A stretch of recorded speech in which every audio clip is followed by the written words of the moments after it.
Sal Berry. I remember when 12 cards was 35 cents. And Tim Parish. I'm obviously not the person to talk to when it comes to ROI. This is the Puck Junk Podcast.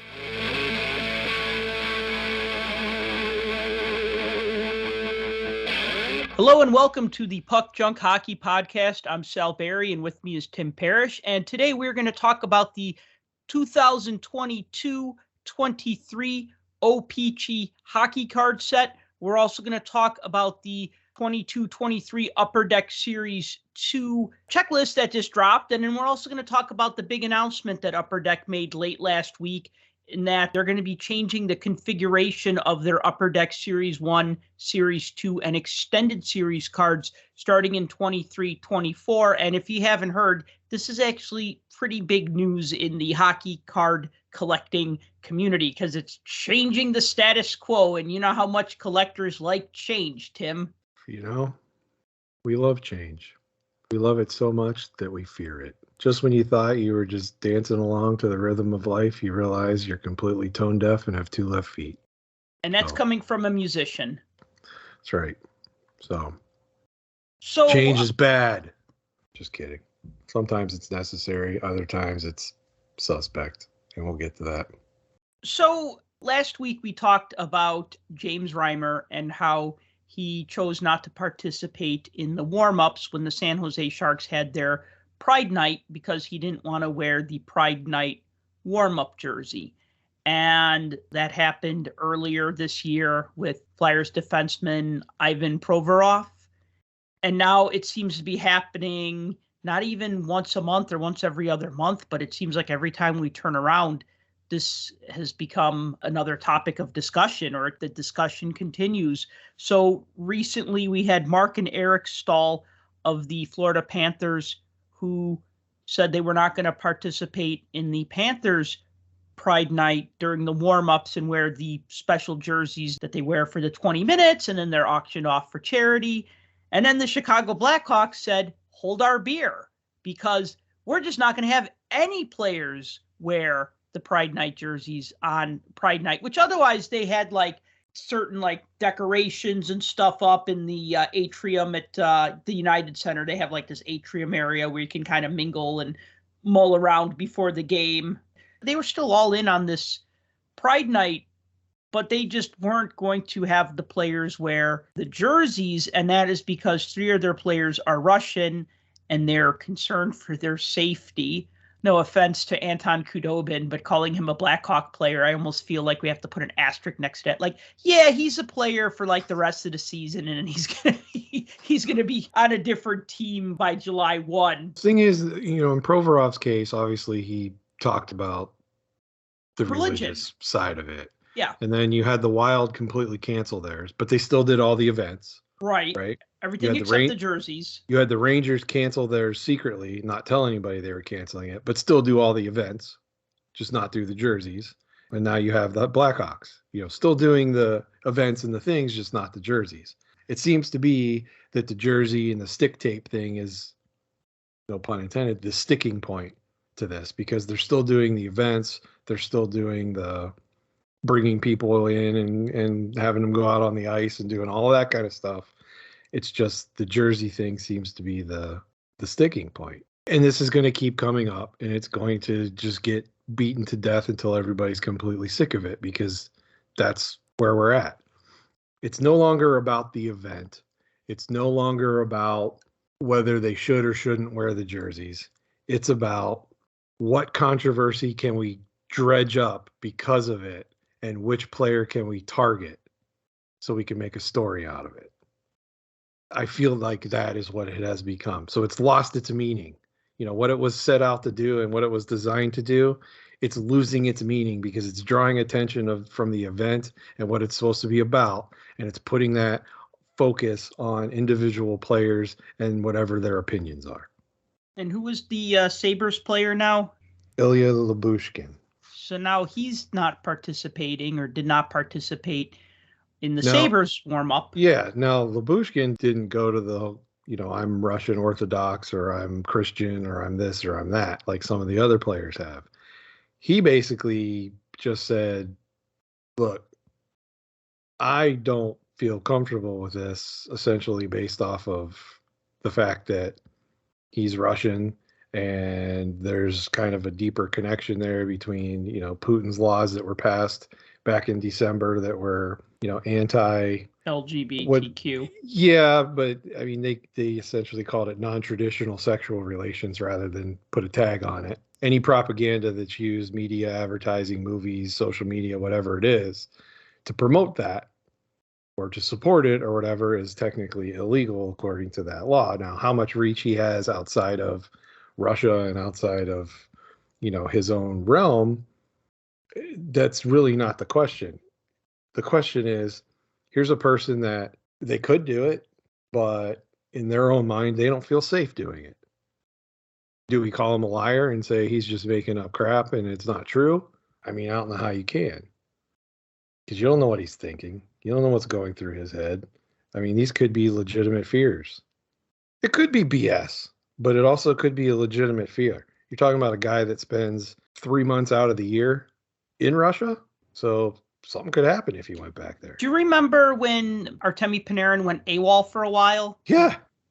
Not only that, look, one of the best players in hockey, Kirill Kaprizov, couldn't even get back to the United States for the longest time. People were actually questioning whether or not he'd be able to play this year because it was impossible for him to get back from Russia over the summer. Panarin went AWOL because of certain things that he may or may not have said or done or supported or whatever, and maybe things that relatives said back over there.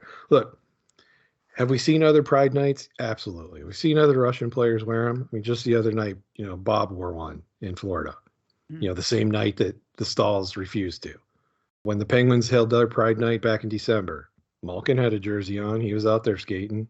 The Capitals have done stuff. Ovechkin's participated, and Ovechkin still has a picture of him and Putin on his social media page. I don't think it's individual players just picking and choosing what they want. This is a personal opinion. If they don't want to, they don't have to. The league hasn't mandated that they have to do this. This is a team-by-team thing. And both Bettman and other officials have come out and said this is a team decision. If a team decides they want to do it, they do it. If a team decides they don't want to do it, they don't have to do it. And they're not forcing players to make a decision one way or another. It's their choice. They can do it if they want. So, like I said, I'm not calling any of these people a liar. I think these could be legitimate fears. If they throw on a Pride jersey and there's some type of interpretation of whatever law enforcement that could happen and there's a risk there, sure. Bill Daley said there's no apparent risk involved that he can see or that they've done research and found out. They don't know. Plus, you can't get in somebody's head. You don't know what they're thinking. You really don't. So it's just speculation. It's funny. I don't ever agree with a lot of the stuff that Larry Brooks writes. I don't know if you know Larry Brooks. He's a media guy. He's a writer. I think he writes for the New York Times. So right there should tell you I probably wouldn't agree with him. But he did say some stuff in an article talking about, how the NHL has essentially lost focus on what this was supposed to be. Kind of what I said earlier, but more to the likes of, I think the words he used was the NHL put itself square in the vortex of a culture war, and one that never abates, because it never will, because you always have one side and you have the other side. But the problem here is that every word that anybody uses is instantly judged, and every act is immediately weaponized for the other side that doesn't agree with it. And I absolutely agree with that opinion, because that's exactly what happens. If you have a handful of players, which again, I don't think this is a institutional problem within the NHL itself, because Right. If you look at the grand scheme of all of this, I'm not trying to diminish its significance. We're talking about a handful of players, though. A handful of players that have raised an objection to wearing something for 2 minutes during a warm-up drill. I don't think that is like a widespread problem, especially for something that's not a mandate that they have to do it. Is it disappointing? Absolutely. When it comes down to the whole inclusion thing and selling an identity of inclusion and that hockey is for everybody and diversity and all of that stuff, is it a shame that there's players that don't want to participate? Absolutely. Because the optics make it seem like they then don't support the inclusion. But that may or may not be what's really going on there. Even Brian Burke, who is a very, very big proponent of diversity and inclusion. Even he went out and said, look, I'm not going to say what's in other people's heads. Yeah, it's disappointing, but people have to understand that we are way better off when it comes to the diversity and inclusion aspect of the NHL than we were, let's say, 12 years ago. Way better off. And to sit there and focus on a couple players, 6, even 10 players out of everybody in the NHL, diminishes all of the accomplishments that have been done up to this point to move things forward and move the needle forward. And I think he's absolutely right when he says that. I'm paraphrasing, but you can look up the quote. He's said it multiple times. And, whether you choose to embrace what's going on because they're not going to force you to do it, whether you choose to embrace it or not, that's your choice. It doesn't necessarily make you a bigot. Just like any other charity or event or anything else. You're not going to endorse every single one of them that comes to you and says, hey, donate money to us. You're not going to participate in every single social cause that's out there. You pick and choose the ones that are important to you, that mean the most to you. That's part of diversity and inclusion. You can't exclude the excluders. I think the thing is you don't necessarily want to prevent the other ones from happening when we're talking about charities and inclusion and stuff like that. You don't want to be like, well, I'm going to support this cause, but this other cause sucks and boo to this cause or whatever. And that's, of course, that's not what you're saying or what I'm saying. But I think the thing is that when an NHL team shows its support in some way for a marginalized community, whether it be LGBTQA, whether it be Latino, whether it be Black, immigrants, refugees, whatever, it's definitely powerful when they say, hey, we recognize you, we embrace you, we love you, we want you to be our fans, we appreciate that you're our fans, you know what I mean? And when you take a disenfranchised group and embrace them and say, hey, we support you, that says a lot. And then when it doesn't work out, then it's disappointing. Like you said, that was the perfect word for it. It's disappointing. Again, to your point there, I wouldn't call this not working out when there's 5 or 6 players just saying, I'm not participating. No. But as you also said, so I'm not refuting you. I'm just basically regurgitating what you said because it was brilliant. Crap, now I just lost my train of thought. I was paying you a compliment. It's disappointing. It's shocking, right? You have those 5 or 6 players, and then you say, and then the message gets lost in that. Yes, correct. And you were paraphrasing that columnist. It takes away from that. Like I said, Larry Brooks said it. So did Brian Burke. And, think about it. I watch other sports. I don't just watch hockey. I watch other things too. And, again, in the Brooks article, he talks about he doesn't know of any other sport that put its full weight behind the LGBTQ plus community the way hockey has. Mm-hmm. And honestly, I think about it, I'm like, no one talks about any of these initiatives or events from any other sport that I ever hear about, nor do I hear about players boycotting things because of these specific things. And maybe that's only because I pay more attention to hockey. But here's somebody that pays attention to almost every single sport, especially in the New York market, that writes, that says about pretty much the same thing. So I'm sure this is going to be a conversation that's, again, never going to end. It's going to go on forever, and it's probably going to be something that's going to be talked about. The NHLPA is probably going to get involved with it. Whatever that is, it's going to be more dialogue between the players and the team owners and the league and everything else going forward. And again, when focusing on the very small fraction of a percentage of the bad things turns into a completely counterproductive argument over the good things, it becomes a problem. So you're preaching inclusion, you're preaching diversity, and you're preaching not to be intolerant, yet if there's a dissenting viewpoint, you're intolerant. So you can't have it both ways. That's part of my problem and has always been my problem with picking a side. The world's in a gray area, despite what people think. You're not always on the left and you're not always on the right. Most people live in this nice little gray middle area. So you forget that. The outrage and the anger overpowers all of the logical thinking, I think, sometimes. So that is true. Okay, let's move on. Let's talk about 22-23 O-Pee-Chee Hockey. So let me just give some of the basic statistics just to get this out of the way.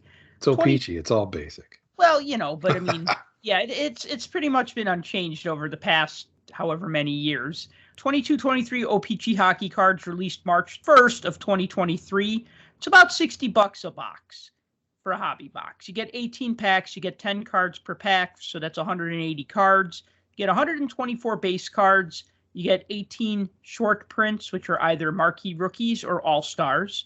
The set configuration is 500 base cards, so those are the easy cards to get, 1 through 500. And then 501 through 600 are short prints. You have 40 all-stars and 60 marquee rookies.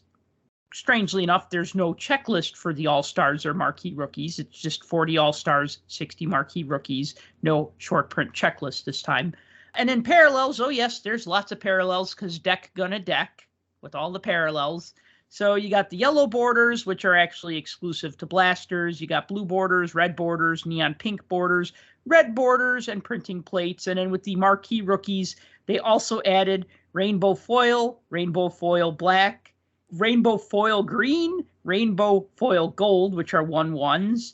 And then with the O-Pee-Chee retro parallels, which has been a staple of O-Pee-Chee for almost ever, you got the retro parallels, which are 1 per pack, and then you got the blank backs, you got the black border, and then you got the printing plates. So that's just the basics on how the set is configured. So it's pretty typical of like the past 10 years or so.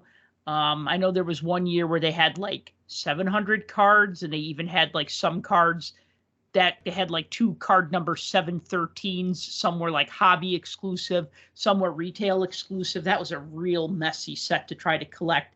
This is just 1 through 600. Is that the one where like the Matthews card and the Kucherov card were the same number? Yeah. I think a few years ago. This was like mid 2010s, I think. Or Oh, maybe it was later. That would have been a different year because this would have been after Matthews. They did it a couple years ago too, where there was a couple after cards Matthews, that had the same numbers. But yeah, as far as the amount of card, I have no problem with that. I mean, that's the draw to this set is the fact that it's generally the biggest, if not one of the biggest standard sets every year. You know, you have the 500 base cards plus 600 total with everything else that's in there. The blue borders, they've had those for a while. The red borders, they've had those for a while. The neon pink ones came a couple years ago, so you know we've seen those for a while. Printing plates, they always have those, so that's not a big deal. But my issue is with adding the extra things for the all-stars and the marquee rookies.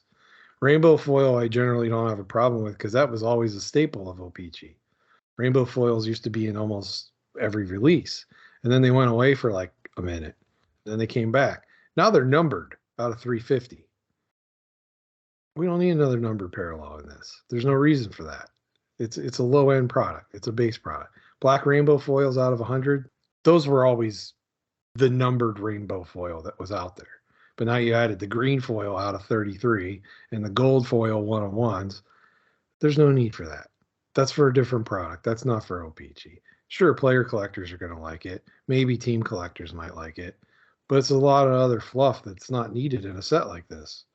You already have the retros, so there's already something else that's different to collect. And the retro design this year, I don't know what it harkens back to. Have you figured that out? Is this like a inspired by type set? I mean, usually it's inspired by something from like the 50s or 60s or something of that nature, but I couldn't tell. I don't know. This almost looks kind of 1930s just because it has a lot of lines, you know what I mean? That almost look like etched lines, you know what I mean?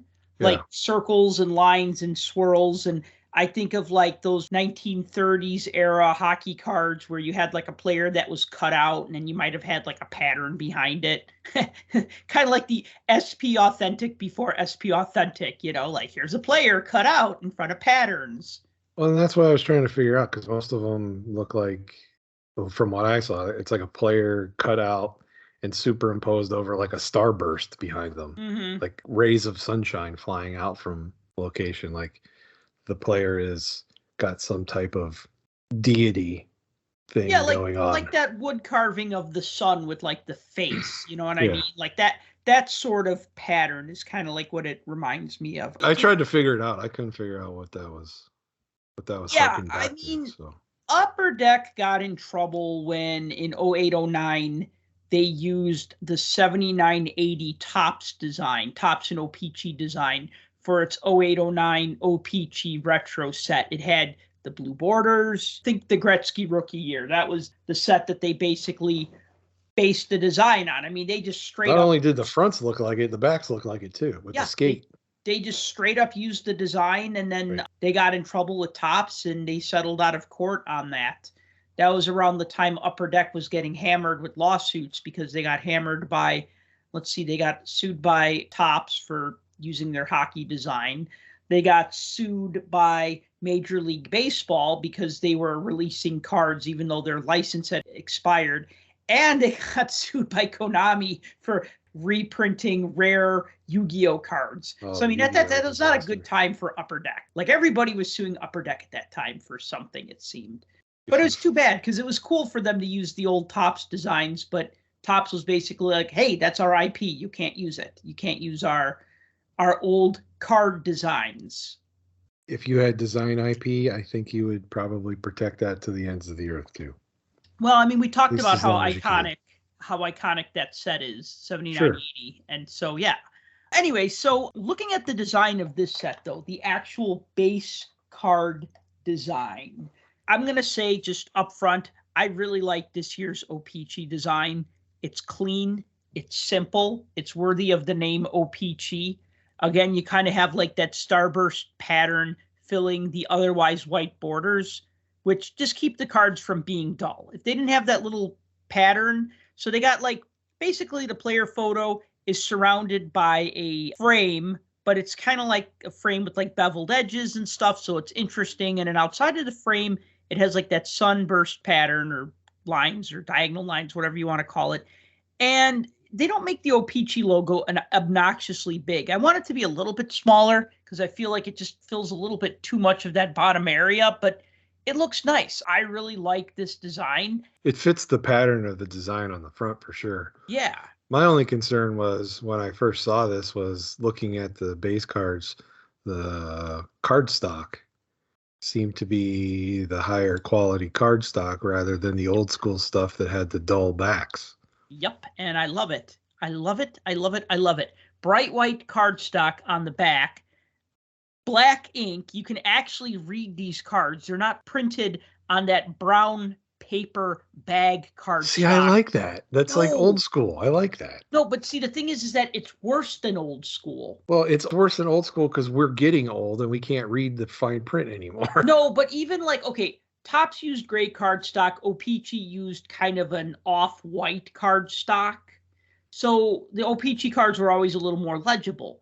And then when you just print them on brown cardstock, it's like, oh, look, we made something retro. We printed on this brown cardstock. And it's like, no, that's actually worse than the 80s, not better than the 80s. To me, I like this because this is a subtle improvement. This is just like if 1980s card design evolved naturally. I mean, 89 Upper Deck Baseball basically threw that all out the window and just basically said, okay, this is what sports cards are going to be like from now on. If you took that out of the equation, this is kind of like what sports cards would be. They'd be nice full color photo on the front, nice design, nice bright white cardstock on the back. Yes, there's a little photo on the back that's black and white. Well, there were some 70s baseball cards that had black and white headshots on the back as well. So it's not the first time you had this sort of thing. I guess at least they're not glossy. Yeah, that's true. I'll give it that. If you're the type of person who collects autographs, especially if you write to players and send them cards, these are the perfect cards for two reasons. One, because with 500 base cards, they make darn near every player, or the majority of them. And two, because they're not glossy, the ink sticks really nice to them. You know, and you don't have to do anything. Like, I once made the mistake of trying to get a Beehive card signed. Actually, I made that mistake a couple of times. And the first time, it's just like I watched in horror as like Martin Havlat signed my card and like the ink pooled on the front of the card. And he's like, I don't think the autograph is going to stay. And he was like telling the guy, I should sign another card for him. That autograph is not going to stay on the card, as like the ink was like pooling on it. I didn't have any other cards to get signed by him, so I just let it go. And then, like, I think years later, I wrote to Rennie Bork and I sent a Beehive card, but I rubbed it down with a white art eraser to try to get all the gloss off, and it still didn't stick well, the autograph. Yeah, something like this, you could just get it signed. You don't have to prep the surface or anything. So yeah, big fan for that reason. I did see that the O-Pee-Chee Premier is back, but they're regular size cards now instead of the tall boys, or is that not true? Yeah, they're regular size. For a second here, I kind of thought it was trying to look like a Polaroid a little bit, because the way the card is laid out, at the top it says Premier, but it says Premier in multicolors. And I think of the old Polaroid logo that was in like multiple colors, because Polaroid was like color instant film. And then it's got like a black stripe at the bottom. It looks a little bit like a Polaroid, but not really. Maybe I'm imagining this. I don't know. I like these. It's not the kind of inserts that I would necessarily chase down, me personally, because it's probably like a million cards that I really don't want to chase down. But it's a nice looking design. I mean, they're glossy. It's got gold foil. It's got that O-Pee-Chee Premier logo, and Premier's in like rainbow, not in rainbow foil. It's just a colorful logo. It's an interesting insert. I like it. Did you get any of the diamond rainbow parallels of those? No, actually, I didn't even know about those until I looked online to just find out more about these. And I looked at those and go, wow, okay, now those look nice. Yeah, I've seen a few of those, but they're on much thicker cardstock. They're on like the foil board, thick cardstock instead of the standard cardstock, but they look pretty cool. So Premier looks good. We got the playing cards are back for another year. My only problem with the playing cards is that they short print some of them. Like, I got 5 in a box, and you go, okay, 5 in a box. That seems like an attainable set, but then some of them are just ridiculously short printed, and then it just makes it no fun. All the face cards are short printed, and the aces even less, and the jokers even less. So that's pretty much always been the case. Now, this would be a set that I would put together. And I even remember back in the 90s, I think it was 95, 96, and 96, 97, Bicycle, who makes playing cards. Big, popular, famous playing card manufacturer. They did NHL sets that year. Do you remember those? Yeah, I have a couple decks of those. I mean, I'd find them at Walmart for like $4.99 a deck, and I'd buy them, and I wouldn't play with them. I'd put them in pages. I just thought they were cool. Like, okay, hockey cards, but they're playing cards, like actual legit playing cards. I don't remember what year it's from, but I have like it's either Swedish or a Finnish set as well. That's a playing card set. I think it's from 90, I want to say like 94 or 95 maybe. Wow. It's an older one.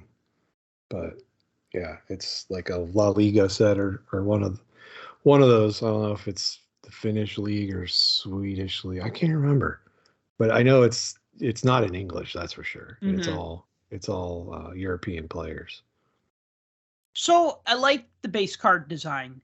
I like that there's a lot of stats. They don't have complete stats. They only have up to 13 years of stats plus totals, but that's fine. 13 is better than the usual 5 or sometimes only 1 year of stats they put on the back of the cards. I mean, we're never going to get that set where they try to cram all the stats on the back like they used to. Like, remember some of those like 70s cards where they'd be like, oh, we need to put all of Gordie Howe's stats on this card, or all of Stan Mikita's stats on this card. And it just got like insane with how long some of these resumes would be. Or I think of like Dave Keon's 81-82 Topps card. Yeah, or you'll have the full print run of cards that are horizontal on the back, except for the guys that have a million years and they turn those vertical because they couldn't fit it horizontal. Right, exactly. So it throws off the whole format of the backs. Yeah. Fun little fact, the 87 Hockey Hall of Fame card set that was put up by Cardophilium, Gordie Howe had so many stats that they had to put on the back that they just lopped off their copyright line on the bottom. They're just like, well, we're out of room. We're not going to have the copyright line on this card. So that's the only card in the set that doesn't have a copyright date on it, because they had to make room for Gordie Howe's ample statistics. Makes sense. Yeah, I think the backs are nice. But let me ask you something, because I know you're a big fan of O-Pee-Chee. you've been a big fan of this set for as long as I can remember. And you seemed like you were going to have a nervous breakdown when they weren't announcing that O-Pee-Chee was coming out. You're like, it's September and no word of O-Pee-Chee. It's October. It's November. I still haven't seen a sell sheet. What's going on here? Right. So I'm sure you feel a little better. Interest. Yeah. And you had no word from anybody that if it was going to be canceled or what was going on, because this is usually one of the first sets every year. You know, they come out with MVP, and right after that, it's usually Artifacts or O-Pee-Chee. Those are like the three you usually see. And we've already seen Artifacts kind of dump to the middle of the season for the last couple of years. And, you know, whether that's going to be the new thing going forward, I don't know. But not having O-Pee-Chee early on in the season is a scary thing. So, you know, when you don't see it and you know it's a set that you generally build on an annual basis, that makes it a little more difficult to stomach having to go a year without it. I know I wasn't the only one that was feeling that way either. A lot of people were getting kind of nervous about it. Well, you're the only one with the podcast who was getting nervous about it. Oh, maybe. Yeah, because the rest of the hockey podcasts only care about investing. So, but that's neither here nor there. But hold on now. So because the set came out in March, some of the marquee rookies are guys who actually made their debut earlier in the season instead of just having the leftover rookies from the previous year. Now they have some of those, and there are some great, I know they call them holdover rookies. And yeah, when your holdover rookies are like Matty Beniers and Owen Power, I mean, those two right there, you know, and Jack Quinn. You got Matt Boldy in there too. Matt Boldy, Treichel in there. Marco Rossi's in there. Who else is in there? Kent Johnson's in there. Jake Sanderson's in there. Dylan Gunther, Wyatt Johnston. So, I mean, if you go down the list of like the top rookies in the league this year, I mean, most of the guys are in there that didn't already have a rookie previous. So now I wonder if are there going to be update cards in Upper Deck Series 2, which we'll talk about in a minute. But if they're putting all the best rookies pretty much in this set, you look at O-Pee-Chee every year, and usually the O-Pee-Chee set has all of the main rookies in it. And if it doesn't, when the O-Pee-Chee update comes out and it's stuffed in Series 2 or extended or whichever one it's in, then you'll see some of the other missing guys that weren't addressed. But I think most of the big ones are here. Yeah, I mean, you got Shane Wright is in this and Juraj Slavkowski. Like I said, some of the guys that made their debut earlier this year. So I think if anything, by having O-Pee-Chee come out in March instead of September, October, just made the set better to collect. Because now there's 60 marquee rookies and there's a lot of good ones in there. And I mean, we've seen some years where it's been pretty lean with the rookies where I still think of 12-13, and I know that year was an anomaly, or a bit of an anomaly. Well, no, because it was still an early season release, but, you know, there were not a lot of great rookies. They even had to do marquee rookies of guys like Wayne Gretzky, Patrick Waugh, Mario Lemieux, along with marquee legends, because they're like, okay, well, we have 100 short prints, but we don't have 100 rookies. Heck, we don't even have 50 rookies. So we're just going to do rookie cards of Gretzky and Lemieux and Waugh because we can, even though they're not really rookie cards or just them on marquee rookies. You know what I mean? So sometimes they kind of had to pad it a little bit. And this is the opposite where they're like, okay, here's 60 rookies, go. Yeah. And you have enough of a crop of guys that you can throw in there. I mean, I don't completely knock the 12-13 O-Pee-Chee rookie class. I mean, I'm trying to think who's in there. Chris Kreider. Kreider, that's the one. Kreider's the big one. You got Kreider in there. Well, who else in there? Torrey Krug's in there, I think. You got Jason Zucker's in there. Zucker's in there. Yep, that's it. Those three guys. That's all. Sven Bartz was in there, but he's no longer in the league. I was gonna say I bet a lot of those guys are no longer in the league. And then anybody who is good enough to like make their debut that fall, they didn't have a rookie card till 13-14. So that was the thing. 13-14, we had that double rookie class again. Right. Let me ask you this though, as somebody who's a big fan of O-Pee-Chee cards, is this set still relevant? Because once upon a time, Upper Deck would say, collect the biggest set of the year. But now that Upper Deck has an extended series, aka Series 3, which is what I really want to call it, to their Upper Deck Series 1 and Series 2. So now we have a 750 card set across 3 series that has 600 base cards and 150, usually 150, sometimes 130 Young Guns. So, now Upper Deck is a 750 card set, and O-Pee-Chee is still 600 plus probably 50 cards that'll be stuffed into Series 2 as O-Pee-Chee update cards. So, I mean, they're pretty similar, but Upper Deck is the bigger set now. So, has O-Pee-Chee lost some of that relevance because it's no longer the biggest set on the block? Has it lost its relevance? I mean, I know you'll still collect it. For my own personal reasons, no, I don't think it has. And you know what? The only reason why, I will tell you why, because O-Pee-Chee doesn't require you to buy multiple series of cards and multiple series of sets and wait for multiple releases. It's one release, it's a single season, and everybody you're looking for is there. And that's it. I'm not talking about update. I'm not talking about anything extra, because most of the time those are numbered differently. They're not numbered like the base. They're like something. So they're part of something else. So I'm not talking about the update set. I'm talking about the general base set. In order to pull a general base flagship set, you got to buy Series 1, you got to buy Series 2, you got to buy Extended. And you got to build it that way. O-Pee-Chee's still the only one where you can go and buy that, and all 600 of the cards that you can get to build the set are available in that set, in that box, in that release. I feel like this is a technicality. It's not a technicality. Would you rather have to buy 5 or 6 boxes of one set or 5 to 6 boxes of 3 different series in order to build this? Well, but that's because the short prints are harder to get in those 3 different series. When you have Young Guns 1 in every 4 packs. Sure, but these short prints are short printed too. Yeah, but I got these 1 per pack this time around. And you're supposed to get them 1 per pack. You don't get them like every pack has an all-star or every pack has a rookie. It's probably this pack has an all-star, next pack has a rookie. Next pack has an all-star, next pack has a rookie. Pretty even. I got 11 rookies and 7 all-stars, but you know what? This is a small sample size. It's just 1 box. But you also have to remember they cut back on the number of inserts in favor of the parallels because they added extra parallels. Yeah. So when you're adding the extra parallels, you're getting additional thing, like with all the rainbow foil board parallels that are available. So, if you're going to add something, you got to take something away because the print run's not going to change. I still think that this is a relevant set because you're not going to pull all of this stuff. And if, let's say this does move to a mid-season release, granted we're at the end of the season at this point, but in their defense, O-Pee-Chee was delayed. Let's say this becomes a middle of the season set.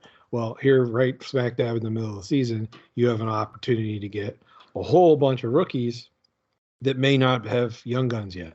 Now, I'm obviously not the person to talk to when it comes to looking for bang for your buck and the most ROI, because I don't give a crap about that, because I'd rather just collect for collecting's sake. But yeah, are these guys going to pull the same weight on the back end? Maybe not, but a rainbow foil black parallel of one of the top rookies, that's a decent card. I mean, it's numbered out of 100. What are the Young Guns numbered out of? They're not.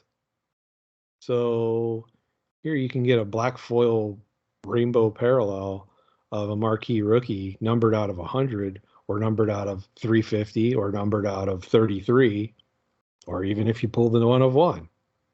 Again, what are the Young Guns numbered out of? They're not, because there's millions of them.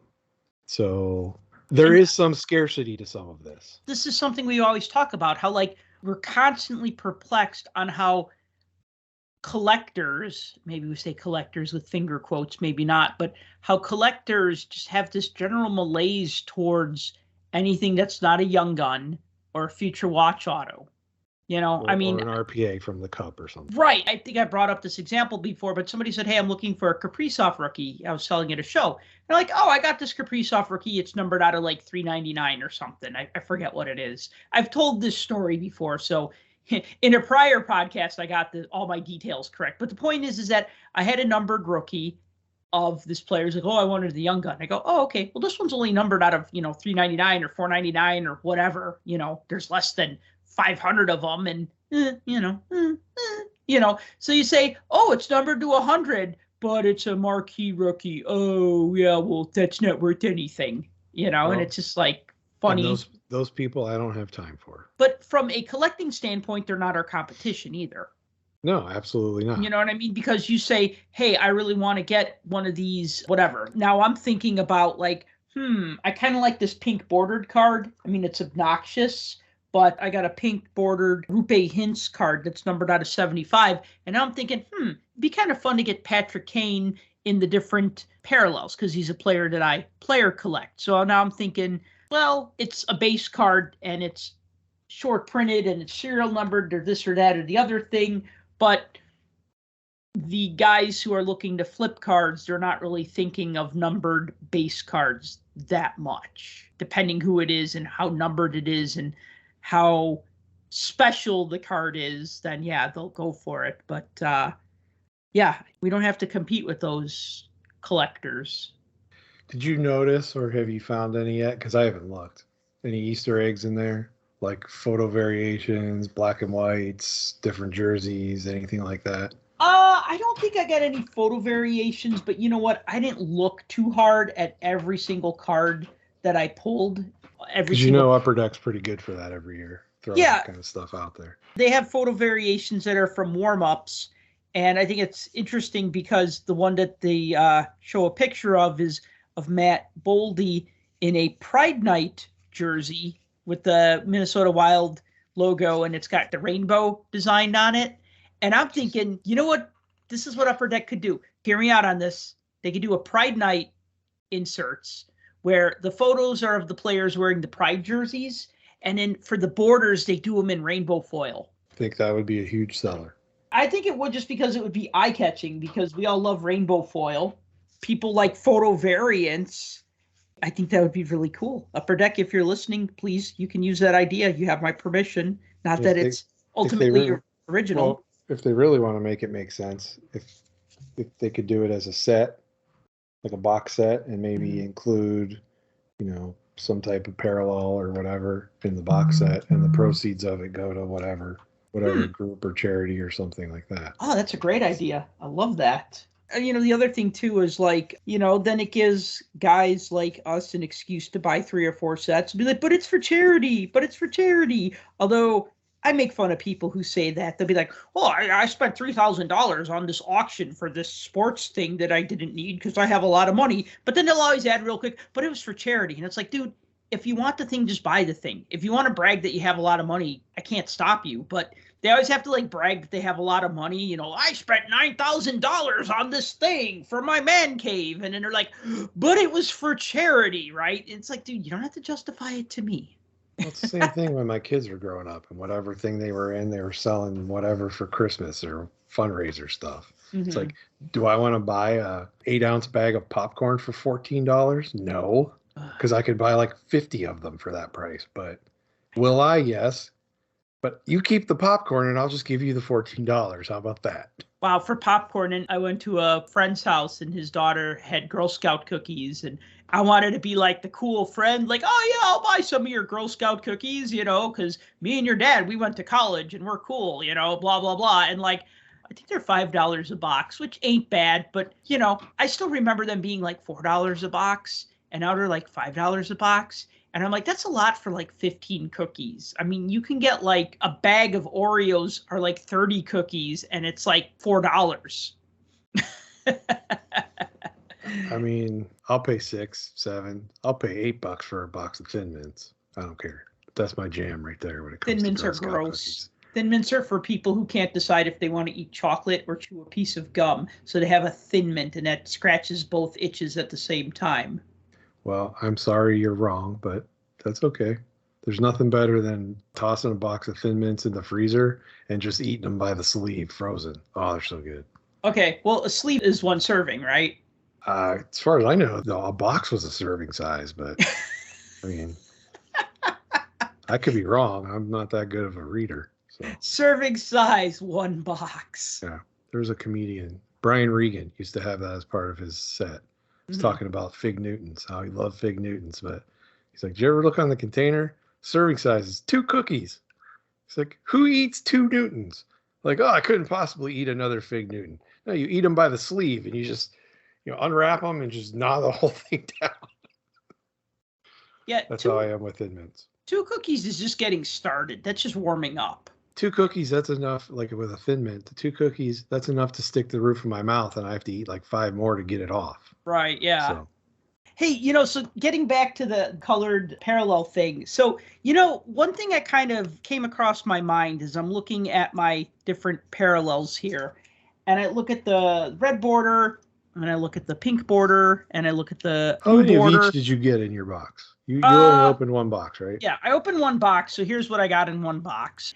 After my 124 base cards and 18 short prints, I got 5 playing cards, 5 O-Pee-Chee Premier, 18 retro, 5 blue parallels, 2 rainbow foils numbered out of 350, 1 red parallel, 1 pink parallel, which again is numbered out of 75, and 1 black retro parallel numbered out of 100. So that's basically what I got in my box. You get more blues than anything else. So that's about average. What I would love, this is another crazy idea that I'd love Upper Deck to do. I want them to do 4 versions of every base card with different colored borders, but I don't want them to number them. I just want them to be variations, but I want them to all be in the same print run. So let's say card number 1 is Sidney Crosby. So there'd be a blue Crosby, a green Crosby, a red Crosby, a yellow Crosby, and say card number 2 is McDavid, and you do the same 4 bordered colors. That way, and they'd all be the same. They'd all be printed the same. So it wouldn't be like the yellow one's the rare one or the red one's the rare one. They'd all be in the same increments. So what this would do then, as a collector, you would decide then, do you want to go with all the same border colors? Or do you want to go with just random border colors? And I would go with random border colors because what I really want is I want a reprise of 73, 74 Topps I knew Hockey. That's where you were going. Yeah, of course. Of course, I'm bringing it back to retro because I loved the fact that as long as they're not like severely miscut, because then you have like a red card with a little bit of yellow at the top or a little bit of green at the bottom and it looks weird. But 73, 74 Topps had the 4 different colored borders. And it was kind of random, but I loved it because you page through it. It's like so colorful. And I love that. And could you imagine, like maybe you'd say, okay, I want cards 1 through 9 to be just blue borders. And I want cards 10 through 18 to be yellow borders. And I want cards 19 through 27 to be green borders. Or do you just do like, okay, I want odd ones to be this color and even ones to be this color. You know what I mean? Like then you could like kind of customize how your set looks. I think that would be fun. And I think about that when I look at these different border colors of O-Pee-Chee this year. From a set building choice option, that's definitely an interesting one. But I can tell you from a player collector, absolutely not. And from a team collector, absolutely not. There's no way I would get on board with a number like 4. It's 3 or it's 9 or it's nothing. That's it. Because I binder all of my team. If there's 3, it's perfect. 3 across the row, 3 across the middle, 3 across the bottom. If there's 9, great. 1 page. But if there's any other increment of that, that leaves empty spaces in a page, and it annoys the crap out of me. So that's my take on that. It's 3 or it's 9 or that's it. Because I don't want to deal with anything else. Okay. Well, that's okay, I can strictly from an aesthetic display. Okay. Yeah, I could see 3. Yeah. So if you want to pick 3 of your favorites, whether it's blue, red, and yellow, or blue, red, and rainbow, or whatever it is, I'll take 3. But if you're going more than 3, you got to go to 9. And unfortunately, O-Pee-Chee base is not the place for a 9 parallels. Save that crap for platinum. That's fine for platinum. It's already bad enough that there's that many parallels in a base product like this. I'm not a fan of that. Again, I'm fine with what they have, but I'm not a huge fan of it because it is a base product. under no circumstances are you going to see me try to build a blue set or a red set, especially knowing that they're in much shorter supply than anything else. Yeah, are they numbered? No, but they are definitely short printed when you can only pull 4 or 5 blue in a box or maybe 1 or 2 red. So, and yeah, do those carry value later on? No, but the star players do. I mean, you're not going to be picking red border parallels up for a quarter all day long. You'll get some of them, but there's no way. You couldn't feasibly, economically build a set that. I'm sure there's some out there that do, and more power to you. I'd love to see one. If you can build a 600 card set of all red border, you have my respect. Yeah. You didn't get any of the weird stuff like the rookie puzzle bounty cards or any of the trophy winners or anything? No, nothing strange. Okay. The 3D lenticular marquee rookie cards? No, those look cool. Yeah. Was last year the first year they did that or the year before with the lenticular ones? I don't know. They're like impossible to pull. They're like 1 out of like almost 900 packs, I think. Eesh. Yeah, that's a lot of O-Pee-Chee. Yeah. Okay, so Upper Deck Series 2, they announced their checklist for 22-23 Upper Deck Series 2. Yes, it's going to be the same old tried and true formula that we've grown to love over these past 18 years or so. 200 base cards, 50 young guns, notable young guns, and I'm probably missing a few, but we got Juraj Slafkowski, Shane Wright, Arbor Jekai, Bowie, the Kraken mascot. Bowie, the Kraken mascot, is getting a young gun, and it's part of the set. Yeah, it's not a like a giveaway card or a special card. Now, Bowie did have a giveaway card earlier this year. Oh yeah, at the games. Like I think they were giving them out at the games or something like that. They were giving them out at the games, but now he is actually in the set, and that's such an oddity because usually mascots are either an insert set or there's some sort of giveaway that they give out at the games and then they find their way into the secondary market. But here, it's just kind of funny that they're making him a young gun. And I guess he's pretty young because he's the nephew of that bridge troll. Yeah, he definitely is a nephew of the bridge troll. The bridge troll, right. Was it nephew? Was that what it was? Yeah, it was the nephew of that bridge troll. That's like their public art that was made just so that the homeless people couldn't sleep under the bridge, remember? Yeah. We didn't bring up when we were talking about O-Pee-Chee, though, that there's a couple mascots in there, too. The Joker cards from the decks. Oh, yeah. Mascots. I think they did Bailey and Wild Wing this year. Okay. Can't be gritty every year. Yeah. So with Upper Deck, though, they got a couple other interesting things. They got a couple of new insert sets. They got one called Lunchbox Legends. Have you seen those? Did. I like them. They're different. And then they got something called Greetings From, which is, I guess, a player. And it's going to be like maybe the player in front of their city. So I guess it's like a hometown hero type of thing. Yeah, that's what I was thinking, too. I haven't seen one. Actually, I didn't check Upper Deck's Facebook page. They usually put a lot of the other ones on there, but they may have something on there. I haven't looked at it yet. But that's what I was thinking. It would be like those MVP hometown hero cards. And then there's World Junior Grads, which I already know what it's going to be. It's going to be a picture of a player in their NHL uniform, and then on the back they're going to talk about how this player played for Team Canada in 2016 or whatever. And I'm going to say I really want them to be pictures of the players in their international uniforms, but they're not going to do that. They're supposed to be the design of the 92-93 ones, I thought. At least that's what I read.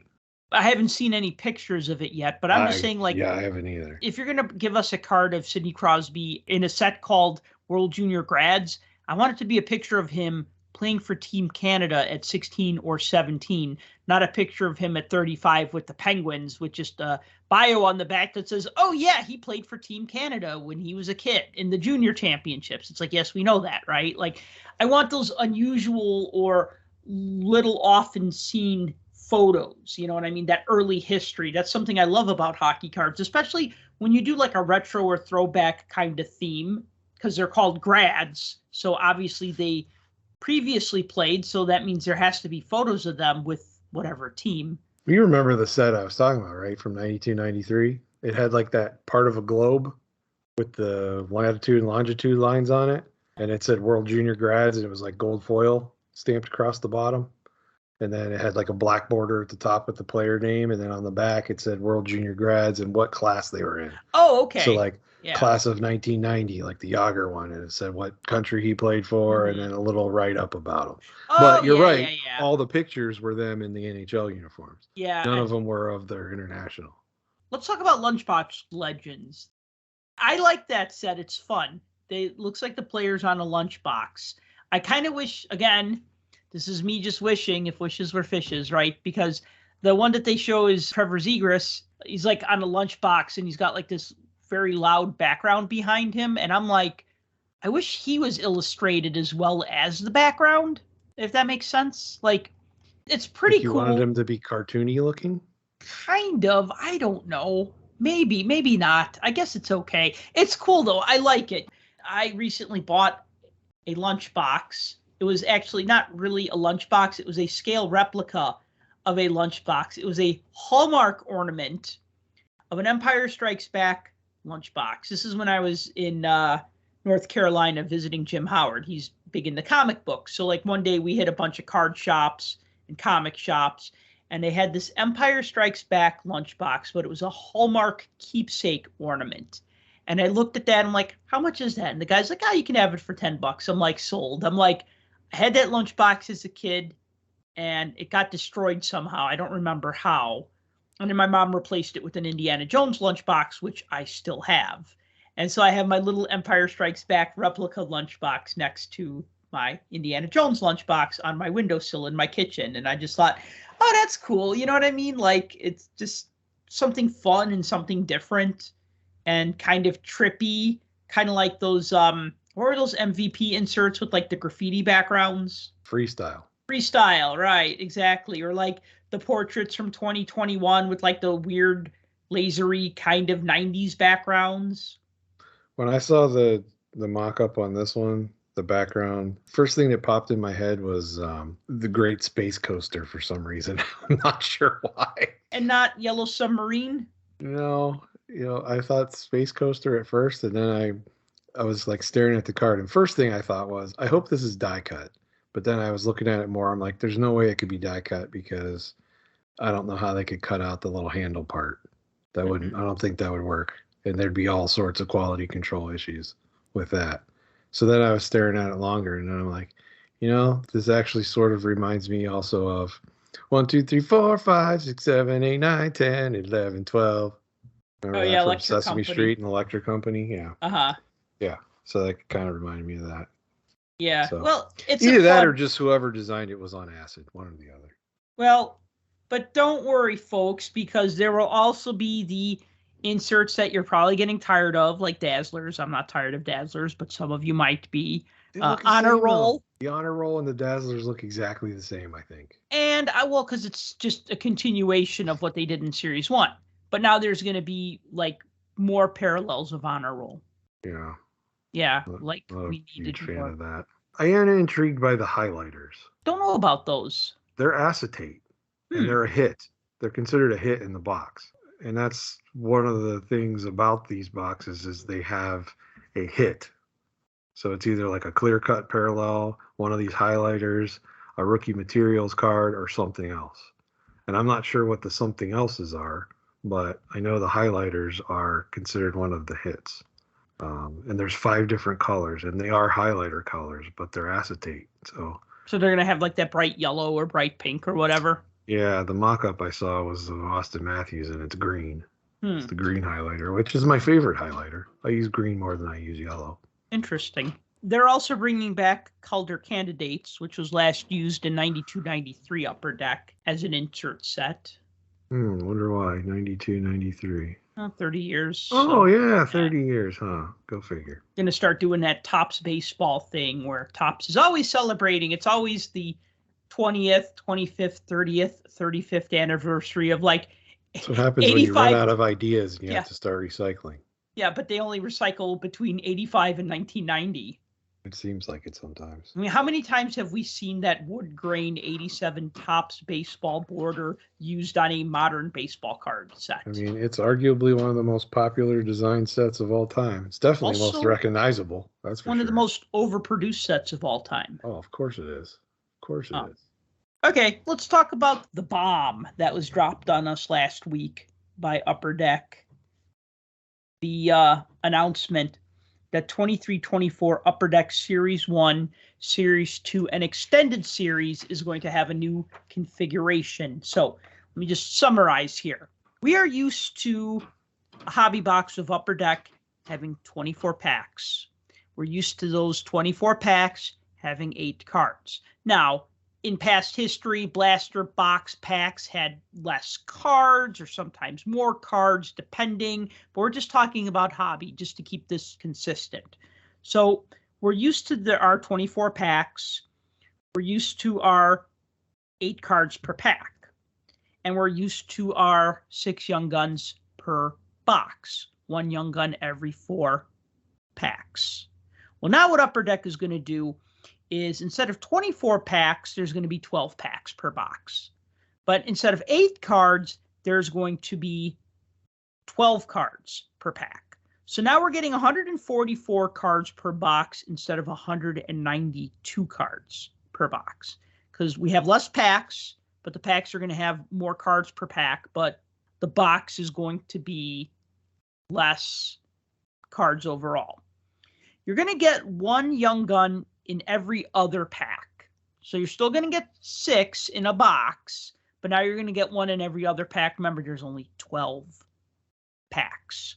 You're going to get 3 inserts per hobby pack instead of 1 insert per pack. You'll still get your 4 Upper Deck canvas cards per box, and there will still be Dazzlers and Honor Roll. There's going to be some new parallels. Outburst Silver, Deluxe, which is numbered to 250, Outburst Red, which is numbered to 25, and Outburst Gold, which is numbered 1 out of 1. So, lots of new stuff happening with 23-24 Upper Deck. I'm not quite sure how I feel about this. I know somebody asked me on Twitter, and I'm like, I need to really think about this. I can't just give like a knee-jerk reaction, because at first I'm like, well, we're getting less cards per box, and that kind of sucks. But then I'm thinking, well, but it's kind of making the ratio of base cards to Young Guns a little bit closer. And I think that's a good thing. So let me just give this one example here. This year, for every 28 base cards, there's a Young Gun. But next year, there'll be 18 base cards for every Young Gun. So it's kind of evening them. It's still way harder to get a Young Gun. 1 out of every 29 cards is a Young Gun, and now next year it's going to be 1 out of 19 cards is going to be Young Gun. So I think that's a little better, maybe. And then you kind of have more incentive. You have to look at it over the breadth of all of it. Yes. Yeah, you would technically get more Young Guns per base card over a larger sampling, let's say a case, right? Right. But you're going to get way less cards total. Less base cards. So it balances out. Because you're jamming the packs full of inserts now. Rather than having 1 insert in a pack, you have 3 in every pack. Right. So we're there's getting a ton of inserts. Glut of inserts, ton. Yes. So like right now you get 168 base cards and 6 Young Guns. Next year you'll get 108 base cards and still get 6 Young Guns. So you kind of have more incentive to buy more boxes because, I mean, honestly, when the odds are in your favor, you can get a base set out of 2 boxes of Series 1, right? You call it incentive. I call it inconvenience. Okay. Because, I mean, really, yeah, your incentive, okay, I'm still going to get the same amount of Young Guns, so I'm going to buy, 3 boxes or 4 boxes or a case or whatever. Yeah, those of us that would buy 2 boxes, as long as we could ensure they came out of the same case, chances of us getting a base set were probably pretty good. Right. Now it's not happening. This is just another way to squeeze out the base collectors. There's very few of us left. And this is another way to squeeze us out. How many boxes of, say, Series 1 do you buy before you just resort to trying to trade or buy the Young Guns that you need? From a set building standpoint, 2. So after 2, you don't buy any more after that. You build your base set and that's it. No, because generally when I go to buy, I'll make sure I'm buying knowing that the stuff came from the same case. That way Right. there's less opportunity for it to be doubles. Not that there aren't doubles in a case, because there absolutely are. But if you can get 2 boxes that are back to back, generally speaking, you're going to get a whole bunch of doubles, but you're going to get the ones that were missing out of the first box. Right. So that's usually a safe bet. I don't generally like to go and buy rogue ones by themselves because I don't know what I'm going to get. Now, in years past, and I know this is stupid to do, but when I don't want the other product, including the inserts and everything else, I've resorted to buying retail fat packs because that's helped me build sets. And I know we've always railed against fat packs because they're not worth it because it's just a pack full of base cards for $6, Pretty $7, much. $8, $9. But generally speaking, 5 fat packs and I can put a good portion of the set together from a retail standpoint. Again, you don't want the hits, you don't want the inserts, you don't want any of that kind of stuff. Sure, do it. But that would be the only reason for me to do it. But I'm generally not going to buy more than 2 unless I have a reason to. Right. And see, I'm kind of the opposite. Like, I'll buy more boxes because, sometimes I want to take that chance, especially if it's like a high value young gun. Okay, so like 15, 16, I should have just bought the damn Connor McDavid young gun. But instead, I bought so much Series 1, I can't even remember how much I bought. But when I sat back and like totaled up how many boxes and packs and whatever that I bought, I'm like, I should have just bought the McDavid card, and I could have bought like every card and a base set and like saved a lot of money. And I know that takes some of the fun out of it. It takes the fun out of it, but now here you are fast forward and you have like buyer's remorse on the whole thing. No, Granted, at the time you didn't, and you enjoyed opening the packs, and you probably liked building the sets, and you liked what you pulled and everything else, but you didn't get the card you were looking for out of how many boxes, how many packs, and a it never, lot. yeah, and it never showed up. You go and look at the population reports of just the graded ones, and there's tens of thousands of them out there, and there's a million, but you didn't get one because that's the luck of the draw, because that's the gamble. For me, though, I'm only looking to build the set. And I know I'm not going to build a set out of 2 boxes, regardless of what the collation is, whether it's Upper Deck now or Upper Deck next year, it's still going to be 6 young guns. So if I buy 2 boxes, I've only got 12 out of the 50. So is that going to do me any good? No. I mean, yeah, it gets me 12, but I'm not chasing down the young guns right off the bat. I want to build the base and then build the young guns after the fact, because let's face it, after the season ends, like for instance, we talked about Series 2 for this year and the Series 2 checklist that came out and some of the great players that are in that set. But yeah, I can ramble off 10 of these really good players that have made a name for themselves in the NHL already, but I could probably name off 20 more that either no one knows who they are, they haven't made their NHL debut, or they've already been resigned to a career AHL player. Mm-hmm. As we affectionately know those as the scrub guns. Scrub guns. Yeah. And, a year from now, 2 years from now, you're going to be able to pick all these up for $1. So I'm not that concerned about that portion of it because I don't care about pulling the hits. Is it nice to pull the Matty Beniers out of Series 1 and not have to worry about buying it on the secondary market? Absolutely. And I did that. It doesn't happen all the time. You bought a bajillion 15, 16. No Connor McDavid. Okay, well, it happens. I bought 2 boxes of Series 2 that year, and I got a Jack Eichel out of each box. Right. It's just a weird odds. It just happens. Okay, so 2021, a couple of years back, I bought a lot of Series 1, did not get an Alexei Lafreniere, bought a lot of Series 2, did not get a Kirill Kaprizov. I just had like horrible luck. Ended up buying those cards on the secondary market. But I then didn't get an Alexei either, but I ended up pulling one on E-Pack. Nice. So I still don't have a Kaprizov. So. But last year with 21-22, I felt like there was a little more incentive because there were 2 hot young guns in Series 1. You had Trevor Zegras and Cole Caulfield. So I thought, okay, you know what? Instead of me really hoping that I get 1 card out of 50 young guns, now I'm hoping for 2 cards out of 50 young guns. And of course, I wanted one of every other one because I wanted to build the set. but it was just a little bit more fun when there were like a couple guys to chase after and not just one. And I kind of felt the same way about this year's Series 1 with Matt Boldy, with Matty Beniers, with Owen Power, with Jack Quinn. There was enough decent young guns that I bought a lot of Series 1 because I was just like, okay, well, and if I pull two of one of these guys, get a double, I'm not going to be sad that I don't know, I got another Matty Beniers. Oh, darn. Well, that hasn't happened, but I'm just saying, definitely a little more incentive. Obviously, when it's a stronger rookie class. It's interesting you bring that up because that's a good segue to a point that I was going to make. Okay, so we already talked about the Series 2 checklist, and I honestly think that it's a really good, solid checklist. But if you look at pre-sales for Series 2 right now, it's about $119, sometimes less. I saw from between $110 and $120 for pre-sale. You have to know that on release date, those are not going to be any less than $150. You have to know that. Possibly more than that, because of who's actually in that rookie class set. Now, fast forward to next year. Now you have a different configuration. You have potential for maybe a Lafreniere thing again. Now, why do I say that? Because everybody wants Connor Bedard. But we usually only get holdover rookies in Series 1 most of the time. Connor Bedard obviously hasn't been drafted yet, and he won't be playing for any NHL team from now until the end of the year.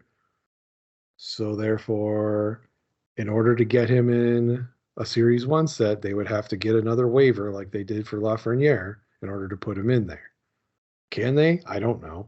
Will they? I don't know. So what does that say to you?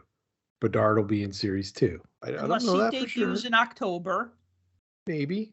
But you got to think. They do the rookie photo shoot like they've done in years past. And if that's the case and they're able to rush out the photos and the prints quickly enough, then they won't have to delay the product. But I don't think Upper Deck is interested whatsoever in delaying this at all, because they're going to start to get backlash from dealers and everything else, especially everybody that pre-orders and all of that. Because here's the thing. That's what's going to drive this product, is having a strong rookie class. And this rookie class that's going to be drafted is going to be a pretty strong draft class. But Bedard is obviously the highlight of the whole thing. I mean, yeah, we don't know how he's going to fare in the NHL, but right now on paper, he is a generational type player. And I'm not afraid to say that because I've watched him play and it's kind of ridiculous. But if we run into a production or a print scheduling thing at the point where it's a put him in or don't put him in, if he gets carried over to Series 2, yikes. You know what I mean? I mean, yeah, there's probably somebody else that they could push behind him, but once you get to that point, I mean, I don't know. So it's just something to think about. It was something that I was mulling over in my head. If they hedge their bets like they did with Lafreniere to try to use that to push the product, I mean, essentially it'll sell itself. So they won't have to worry about people getting ticked off about the configuration, or the 6 of us that are still base collecting that are pissed that we have to buy 4 boxes instead of 2.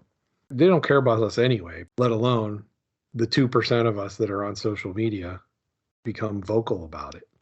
They're not going to care about that. They're going to care about the people that are spending $1 bajillion pre-ordering this and trying to get it from the distributors and through the Diamond Dealer program directly from them, and wondering why the product hasn't come out yet. Oh, by the way, we're still waiting on photo shoot material that we just took less than 30 days ago. Oh, wait. So 15-16, they had McDavid in Series 1 that November. And that's because they did their rookie photo shoot like they did every year until COVID kind of nixed that. But it was early that year. What? It wasn't during the normal rookie photo shoot time frame. They did that way earlier. Like August. It was like early in the year, I thought. It was after the guys were drafted. Yeah, but I don't think it was like later after the fact. Like usually they push that to closer towards when the season starts. And this was way it was like dead middle summer almost. Well, no, but the point I'm making is that Upper Deck Series 1 came out that fall. It was out in November because I remember buying boxes of it at the Chicago Sports Spectacular in November, about a week before Thanksgiving. So they could have Bedard in this set. I mean, heck, he could get drafted. They could take a photo of him from the draft. He could skate in that first game on October 3rd or October 4th, and then they say, okay, let's start printing cards. He's in the set. And then they have it, 6 weeks later when they come out in like end of November. And I hope that's what they do. So he could be in Series 1. I'm just saying, hypothetically speaking, if you follow the way things go, there's a possibility there. I don't think Upper Deck will do that. That's like cutting off your nose in spite of your face. But wait, to not have him in Series 1? Correct. I don't think they absolutely have to have him in Series 1 because he's going to be the driving force behind Series 1. Just like McDavid was the reason why E-Pack was a success from the get-go. Because E-Pack came out in early 2016, I think it was end of January, and they're like, hey, we're launching this thing called E-Pack, and you can buy 15-16 Series 1 on E-Pack, even though at the time nobody could find it at retail. Why? Because of Connor McDavid was in Series 1. If they're going to do this new configuration and basically change the way they've been doing things, and let's face it, what's a pack? What's a hobby pack going to be now? If a hobby pack is like $3.99 US, $4.99, but yeah, it's going to be $5 a pack. No, it's gonna be $8.99. You think so? It's already been thrown out there. $9 for a pack of 12 cards. Yeah, that's an increase of about 13 cents a card. $9 for 12 cards. I remember when 12 cards was 35 cents, and it was for 15 cards and a stick of gum. Yeah. Obviously, we can't compare. No. But we can compare to less than a year ago. Okay, if a hobby pack is $4 at my local card shop, now it's going to be $9, and they're adding 4 more cards to the pack. Yeah, average pack price right now is $4.99. It's going to go up to $8.99. So it's almost doubling in price. Yeah. But they're not adding twice as many cards. No. In fact, as we've already discussed, they're taking it from 192 cards down to 144. So average that out, and it's about a 13-cent increase per card. So what's a box going to cost? If a hobby box is between 100 and say 130-ish based on who's in the box. Because, I mean, even Series 2 last year kind of pre-sold high, and then it settled down to about $100 a box when I started picking up boxes of that. But what do you think it's going to cost? I mean, if you strictly do it on a price per pack basis based off the estimate on the individual pack prices, I mean, you're at $108 roughly for a box. But now you have to add all the additional markups and everything else. So it's not going to shock me in the least if we're not at 170 right out of the gate. Wow. Now, one thing that I mentioned, I think this was on social media, I can't remember, but one of the reasons why I think Upper Deck is pushing this idea of more parallels, especially more numbered parallels, is because hockey really doesn't have a one-of-one that like all collectors stop and pay attention to. Like we get that in baseball. We get that in basketball. To a lesser extent, we get that in football. I feel like football is a different collecting than, say, like basketball and baseball. So you have like whatever baseball player is popular this year, and then, whatever rookie, and it was like, oh, it's the one-of-one refractor gold parallel, right? And then $20,000 or it's a Kaboom card, $20,000. Somebody's going to offer $20,000 if you pull the gold Kaboom one-of-one Tom Brady or Justin Fields or Trevor Lawrence or whatever. Yeah, baseball you seem to have the superfractors. In basketball you have the logo man cards. Mm-hmm. I don't know what you have in football. I don't know what the one-of-one is. Kabooms, man.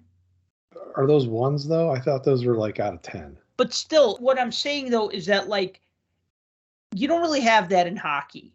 The best you got is a high gloss parallel. Yeah, you got one-of-one printing plates. And if it's a popular player, it's a popular player, but a printing plate is not like a one-of-one rookie card. Other than the shield patches, that's about the only thing. Right. So what I'm saying is that hockey needs that card. Well, I don't think it needs that card. I think Upper Deck thinks it needs that card because they want the breakers to be like, oh my God, look at this. I got the one-of-one Connor Bedard gold parallel Young Gun, and oh, somebody just tweeted me an offer for 20 grand, and oh, I'm sorry, real DFG, but you can't have this card now, even though you bought into our case break. Sorry. Even You though just saved my marriage. Yeah, you just bought into our case break, but we're going to dip on the card because Like, that doesn't happen. Never. Right. Yeah, this is just a side note because this has been happening a lot lately, especially if you follow the hobby on all the different social media platforms. Don't get into breaks if you don't know what you're doing. Just don't. Please don't. If you don't know the breaker, even if you like the product and it's the best deal ever, because it's probably something's wrong. Because everybody's almost the same price. And, if it's too good to be true, it's too good to be true. And don't break with people you don't know or don't trust. It's just dumb. You're asking for problems and you're asking for trouble because there's too many out there. There's way too many bad seeds out there. And there's way too many opportunities for people to steal stuff and be dishonest about everything. And there's plenty of platforms that won't do a stinking thing about it if they do. Or just don't get into breaks altogether and buy the stuff yourself. Sorry, that's my soapbox. I'll get off of it now. But yeah, having the one-of-one, I get it. The Outburst Gold thing, the card prints look kind of cool. I mean, the design of them and everything was pretty neat looking. But again, to have base card, the silver, the deluxe, the red, and now the gold, I don't want to be pulling out of packs.